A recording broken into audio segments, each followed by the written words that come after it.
Washington just moved up the quantum encryption deadline by nearly 5 years, and almost nobody's talking about it. Today, the new federal quantum mandate, a joint warning from 4 countries about AI-powered hacking, and how gamers forced AMD to backtrack on a security feature. In June, a new executive order set hard deadlines for federal agencies to switch to quantum-resistant encryption key exchange systems by end of 2030. Digital signatures by end of 2031. That's roughly 4 years earlier than the original 2035 target set back in 2022. Why the rush? A tactic called harvest now, decrypt later. A quantum computer that can break today's encryption doesn't exist yet. But adversaries don't need one right now. They just need to grab encrypted traffic today and sit on it until the hardware catches up. The order itself acknowledges this is likely already happening. The standards exist to make this possible. NIST locked in 3 quantum-resistant algorithms back in 2024, 1 for key exchange, 2 for digital signatures.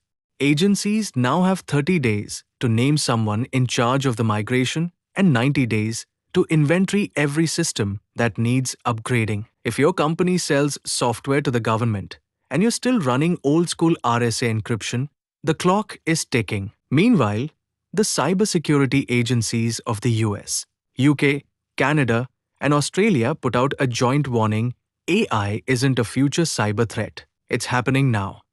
Attackers are using AI to find weaknesses and build exploits in a fraction of the time it used to take, shrinking the gap between vulnerability discovered and vulnerability exploited from weeks to almost nothing. It's also lowering the skill bar, letting less experienced attackers pull off attacks that used to require serious expertise. Their advice boils down to 6 things: shrink your attack surface, patch faster, retire old systems, lock down identity and access, assume you've already been breached and test for it, and fight AI with AI. Their bottom line: if your defense isn't automated, you're already behind. Earlier this year, AMD quietly pulled a feature called TSME, memory encryption, that protects your RAM from cold boot attacks, where someone physically yanks your memory sticks to steal data off them, out of consumer Ryzen chips, and locked it behind their Pro lineup.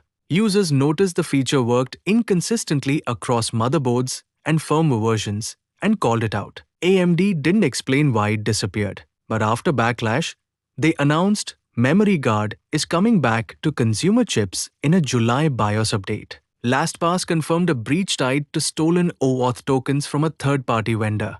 Passwords weren't exposed. Alibaba is suing the US government over being labeled a Chinese military company without a chance to contest it. And Polymarket users lost about $3 million to hackers who slipped malicious code into the site.